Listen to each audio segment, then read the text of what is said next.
Welcome to Real Rockford Files, for tales of the paranormal, supernatural, and the flat-out unbelievable. Today I'm going to be sharing ghost stories from Alabama. Let's get into it. Story 1. I'm 11 years old and I've already witnessed 3 events involving ghosts in my house. It was about 2 weeks from Christmas. It was really late at night because I couldn't go to sleep. I looked up out my window and saw something. It was an orange mist with eyes. I was scared to death, but didn't make a sound. It was creepy because it stared at me. I just got as low as I could, hoping it would go away. It did, but then something worse happened. I blinked and in its place was another ghost. Don't say this is a figment of my imagination, because I pinched and punched myself to make sure I was awake. The ghost was a person. He seemed old-fashioned, about early 1900s, I'd say. All of him either had a pale tint or his clothes were pale and so was his skin. He was carrying something. I think it was a gun or an axe. It was just staring across the room. It was the last thing I saw before I went to sleep. 2 years later, 2007, late January, I woke up and saw something else. Something in a dark red robe was walking toward the foot of my bed, toward a table. It put its hand on the table like it picked something up or put something down, and then vanished. I again made sure I was awake. Story 2. One night my uncle took me, my sister, my brother, my cousin, and my other uncle to an old church graveyard on a long skinny dirt road way back in the woods. There I witnessed things that I will never forget. I was only 6 or 7 and it was a full moon. Could see everything real good on the dirt road. We arrived at the old church and graveyard between 12 and 1 a.m. My uncle told us the story that if you touched all 4 corners of Grady Harrison's grave, he would come out and give you his fiddle. My sister and cousin were a lot older than me and a lot braver. They decided to get out of the van and touch the 4 corners of his grave. Right when they got to the grave, the clouds covered the moon just like in the movies, and we heard something calling all of our names. We started to see orbs pop up and moving in the woods in all kinds of directions. We called for the girls to come back to the van, but they didn't hear us. When I looked up, I saw Grady Harrison right by them. It was like a white shadow or fog, but real detailed.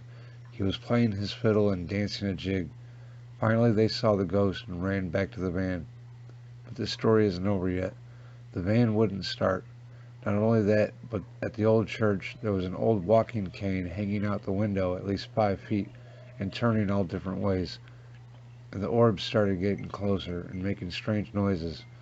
Finally, the van started. It was a brand new van. We are heading out of the graveyard. All the kids are in the back of the van making crosses with their pens. We looked out the window and there's a demon. Yes, I said a demon.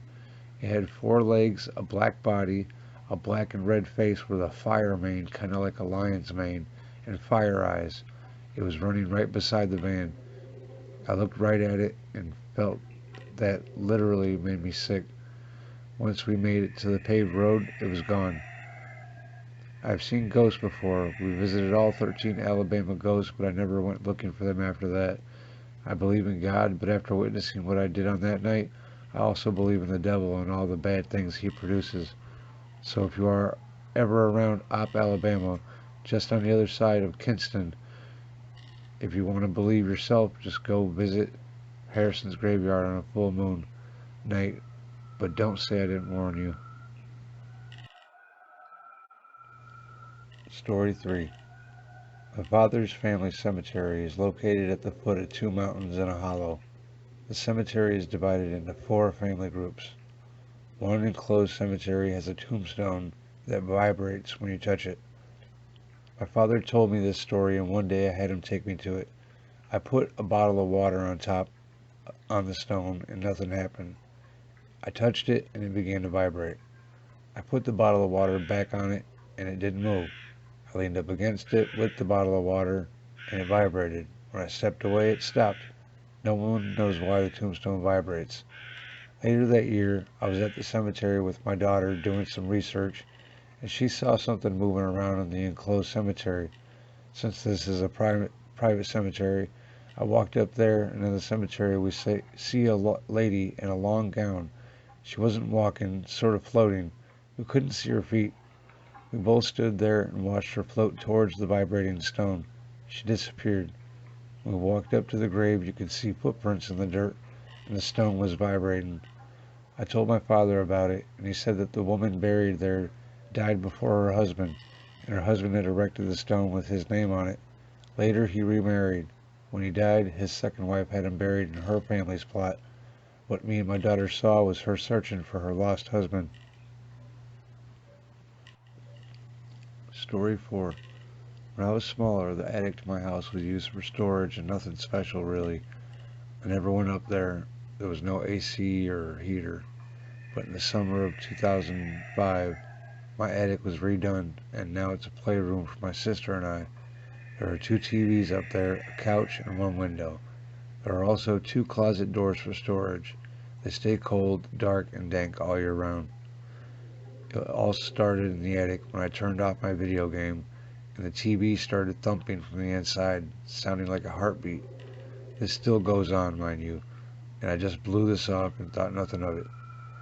The only thing that happened next that really awakened me was my friend Kim and I were in one of the closets. We just opened the door and turned on the light. Soon after, we were standing on opposite sides of the closet space. We were standing still, and a picture slid off the box it was sitting on and onto the floor with a loud thump. There were no drafts, no way Kim or me could have made that box or picture fall. Soon after this, nothing went on for a while, but one night as I was sitting up on my couch in the living room, I heard what sounded like footsteps running along my furnace in the hallway. I got up, went to walk down the hallway, only to find nothing wrong. I turned around and headed for the living room again. However, when I was completely turned around, the attic door slammed shut. The window was not open because I rushed up there to check. I saw nothing. There have been no other particular things going on besides this. This house is only 15 years old, built by my stepfather himself. The only other weird encounter I recall is being 3 years old in my parents' bed, seeing some kind of freaky animal crawling in my hallway, heading towards me. My parents say I was scared that night, and that they had to turn on the lights 3 times before I would fall asleep.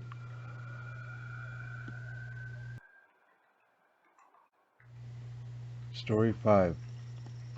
My best friend, I'll call her Anna, and I met when we were both in the same 4th grade class at a local private Catholic school. When we were in the 5th grade, Anna, who was an only child and lived with her mother, moved out of her condo and into a newer condo complex. The condo was built like a townhouse, with 3 bedrooms and 2.5 baths on 2 levels. It had probably been built sometime in the 1970s. The condo itself was nice enough, amenities-wise, but the first time I ever went into that house, I immediately noticed how completely awful it felt inside. Later, my mother, who still does not fully believe what happened there, would admit that she also found the house creepy.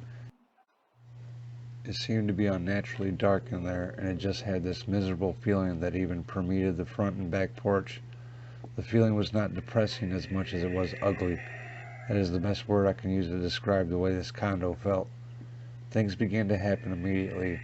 All of Anna's cats turned up missing. I believe there were 3 in all. One had been hit by a car in front of the condo.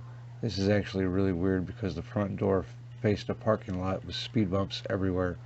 I have a hard time imagining anyone managing to hit a cat in that place. Anna also had several pet cockatiels.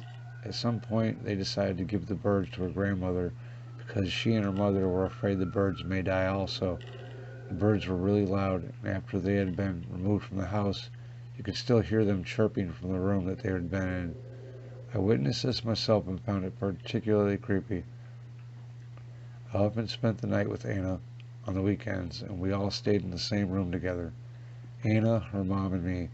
We would hear footsteps going up and down the stairs or banging noises in the attic. Anna and I took showers together in swimsuits because the almost nauseating feeling of being watched was worse than the shower. Frequently, we'd be awoken from our sleep to loud breathing and growling noises that seemed to be right by our ears. One evening, the three of us were in the living room watching the TV. We had left the light on in the upstairs bathroom, and Anna's mother asked us to run upstairs and turn it off. We always went everywhere in the house in landing. Her mother asked me a question. I turned to answer her as Anna continued up the second flight of stairs. Suddenly Anna screamed and rushed past me, back down the stairs. I followed her down. She was crying, but as she explained, not from fear or any emotion, but from pain. Her eyes were red and bloodshot and full of tears. She said that she had looked up to the top of the stairs into the hall, and suddenly a huge and brilliant whoosh of light came at her and burned her eyes. I personally didn't see anything, and as a consequence didn't really believe her, but looking back it was pretty obvious that something had indeed happened to Anna. I went ahead upstairs to turn off the bathroom light, and Anna went to the couch. Her mom told me not to worry about it, but I felt exhilarated and a little nervous, and actually wanted to go and see if there was anything up there. I told her I would be quick. I darted down the hall to the bathroom, and as I passed the guest bedroom door, which was open, I peeked inside. I was facing a stand-up mirror, and inside the mirror I could see a small bluish balls of light floating around in the reflection. Other things that happened included a cyclone of floating garbage from the can in the kitchen. Anna described seeing a ghastly face and a table fan in her bedroom. The fan had been on full speed and just stopped cold, and the face appeared. There was also foul smells that could seem to float around the house. Anna's mother was not wealthy, so they were not able to move immediately, though they did eventually leave as soon as her mother was able to find another place for them to live. In the meantime, her mother began to look for ways to deal with the phenomenon. Obviously, her first stop was the Catholic Church, where Anna and I attended grade school. Though our archdiocese has an exorcist priest, the church seemed reluctant to get involved. Anna did, however, start taking holy water home several times a week. Her mother was losing patience, though, and asked a Baptist minister to come take a look at the house. The man came, and while he was there, they heard what sounded like heavy footsteps crashing upstairs. Then it sounded like something crashed through the ceiling and hit the floor in the living room where they were sitting. The thing then ran across the room and threw itself through the living room picture window. They heard all of these sounds, including the glass breaking, but nothing physically had actually happened. The Baptist minister literally ran out of the house and left, never to be heard from again. Eventually, the exorcist priest did come to the house. While he was there, something grabbed Anna's leg and yanked her out of her chair and dragged her across the floor. The priest witnessed this. By this time, Anna's mother had learned a bit about the house. Apparently, an old woman had died after having been pushed by her own daughter down the stairs, and some of the neighbors had heard rumors that before the old woman had lived there, strange people had gatherings in the house in the middle of the night. None of this really explained what was going on in the condo, however. It wasn't some big climactic revelation like you see on TV when they discover an Indian burial ground or some such thing. The priest asked Anna's mother if she had done anything to the house when they had moved in, or if she had noticed anything odd about the house itself, besides the phenomena. Her mother recalled a small metal plaque that had been hung in the threshold of the front door. It had been in a language she was not familiar with. I had seen the plaque too when they had first moved in. It was about the size of a credit card, and the letters were in relief. Anna's mother produced the plaque, and the priest identified it as a Hebrew blessing. He spent some time in the house and eventually diagnosed the condo as being infested with something like 9 separate demons.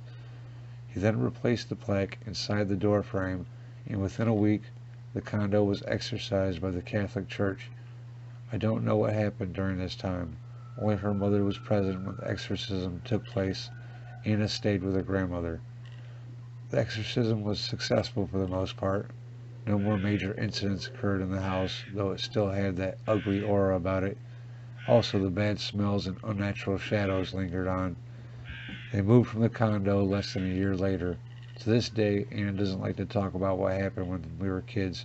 I can't say I blame her either. Don't forget to subscribe for more stories. Hope you enjoyed.